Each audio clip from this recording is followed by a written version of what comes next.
તિરુમલાના શ્રી વેંકટેશ્વર સ્વામી મંદિરની મુલાકાત લીધી. પરંપરાગત વિધિ મુજબ આરાધના કરી. તિરુમલા ભારતના રાષ્ટ્રપતિ દ્રૌપદી મુર્મુએ આજે તિરુમલા સ્થિત પ્રસિદ્ધ શ્રી વેંકટેશ્વર સ્વામી મંદિરની મુલાકાત લીધી હતી અને શાસ્ત્રોક્ત વિધિ મુજબ આરાધના કરી હતી. આ પ્રસંગે મંદિરના ઉચ્ચ અધિકારીઓ દ્વારા તેમનું પરંપરાગત રીતે ભવ્ય સ્વાગત કરવામાં આવ્યું હતું. મુલાકાત દરમિયાન રાષ્ટ્રપતિને મંદિરની શ્રદ્ધા અને રીત રિવાજોની વિસ્તૃત જાણકારી આપવામાં આવી હતી. તેમણે મંદિરમાં ધ્વજ સ્તંભ પાસે પૂજા અર્ચના અને દર્શન કર્યા બાદ હિન્દુ શાસ્ત્ર અનુસાર નિર્ધારિત વિધિ મુજબ તેના માટે વિશેષ આશીર્વાદ વિધિનું પણ આયોજન કરવામાં આવ્યું હતું.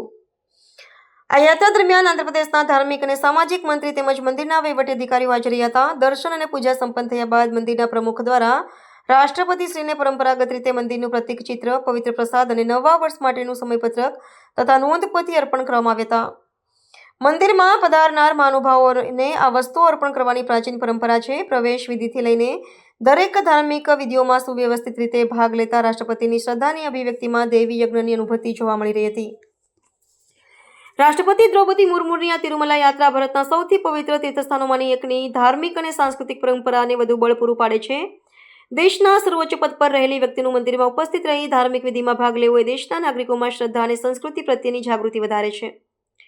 મંદિરના અધિકારીઓ અને તીર્થયાત્રીઓએ રાષ્ટ્રપતિની આ મુલાકાતને ઐતિહાસિક ગણાવી તેમની શ્રદ્ધાને પ્રશંસા પાઠવી હતી.